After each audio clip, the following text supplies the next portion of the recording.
JM Soluciones Legales, donde la práctica jurídica evoluciona. El caso de The People vs. O.J. Simpson es, sin duda, uno de esos eventos que marcan un antes y un después en la historia jurídica. No solo por la increíble atención mediática que generó, sino porque expuso como ningún otro las grietas del sistema de justicia. Hoy nos adentramos en las claves jurídicas y las reformas que nacieron a raíz de este juicio histórico. Y aquí está el centro de todo el asunto, la pregunta del millón. ¿Cómo es posible que un jurado declare a alguien no culpable de un doble asesinato y poco después otro jurado lo encuentre legalmente responsable por exactamente las mismas muertes? Parece una contradicción total, ¿verdad? Bueno, la respuesta no está tanto en la culpa o la inocencia, sino en las reglas fundamentales de dos tipos de juicio que son muy, muy diferentes. Y para entender esa contradicción, es fundamental analizar los dos procesos legales que enfrentó O.J. Simpson. Cada uno tuvo sus propias reglas, sus propios objetivos y, como ya vimos, sus propios veredictos. Vamos a ver cómo funciona esto en la práctica. Para ponernos en contexto, recordemos la cronología. Todo arranca en junio de 1994 con los trágicos asesinatos. Un poco más de un año después, en octubre de 1995, llega el veredicto que paralizó al mundo. No culpable en el juicio penal. Pero ojo, la historia no terminó ahí. En febrero de 1997, un segundo juicio, de naturaleza civil, llegó a una conclusión diametralmente opuesta. A ver, aquí está la clave. En el juicio penal es el Estado contra el acusado. Y el Estado tiene que probar la culpabilidad más allá de una duda razonable. Lo que está en juego es la libertad de una persona, por eso la vara está altísima.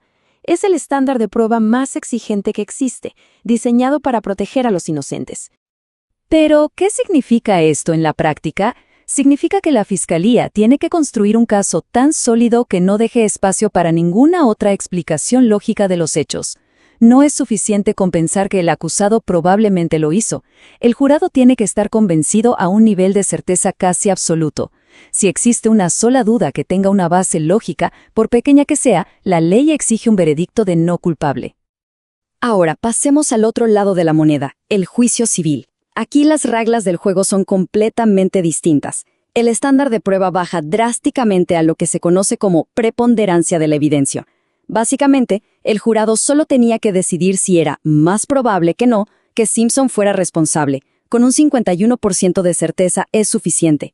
Y con esa vara mucho más baja, las familias de las víctimas ganaron y a Simpson se le ordenó pagar $33.5 millones.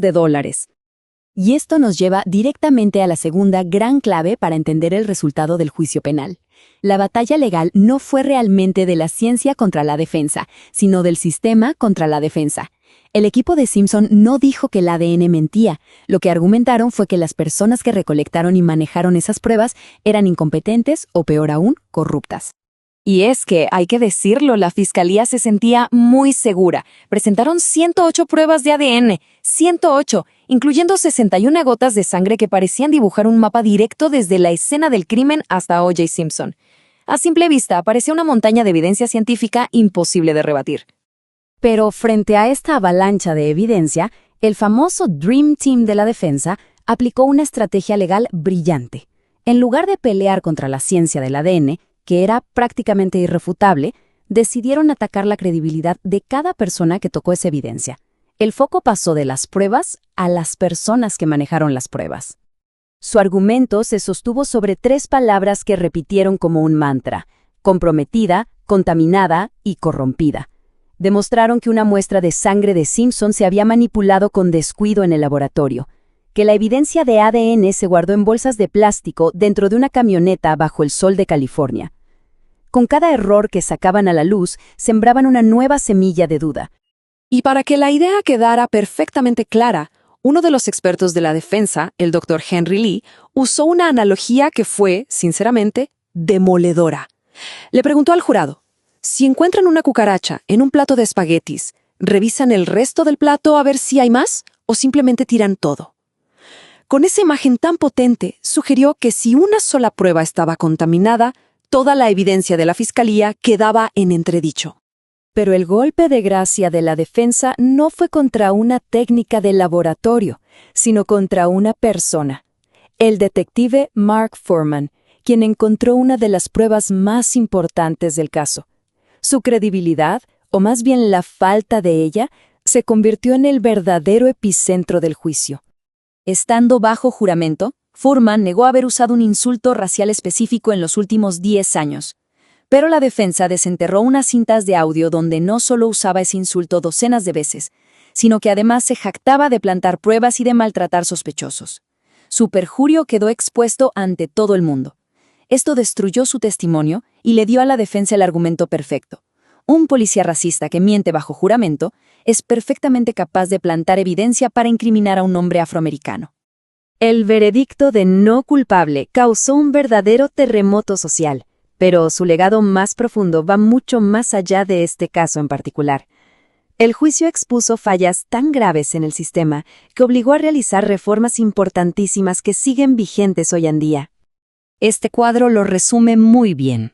En el ámbito forense, por ejemplo, el concepto de cadena de custodia pasó de ser algo que se manejaba con cierta ligereza a un protocolo estricto, estandarizado y obligatorio. Y en el tema de la violencia doméstica, lo que antes solía ser tratado como un asunto privado, se transformó en un delito con políticas de arresto obligatorio en muchísimos lugares. Y es que este punto es crucial. Antes de este juicio, era muy común que las llamadas por violencia doméstica no terminaran en un arresto. Pero este caso sacó a la luz pública las aterradoras llamadas de auxilio de Nicole Brown y el historial de abuso de Simpson. La pasividad de la policía quedó en evidencia y generó una indignación masiva que impulsó leyes mucho más severas para proteger a las víctimas. Al final del día, el legado del legado de juicio de O.J. Simpson es doble. Por un lado, nos mostró las profundas grietas de un sistema de justicia que puede ser influenciado por la raza, el dinero y la fama. Pero por otro lado, al exponer esas fallas de una manera tan brutal y pública, obligó a ese mismo sistema a mirarse al espejo, a repararse y a evolucionar. Lo que nos deja con una pregunta final, bastante incómoda, que sigue resonando hasta hoy. ¿Demostró este juicio que en el sistema de justicia la verdad objetiva es menos importante que la calidad de la historia que uno puede pagar para contar? Forma parte de la evolución jurídica. Suscríbete gratis y activa la campanita para no perderte nuestra próxima entrega.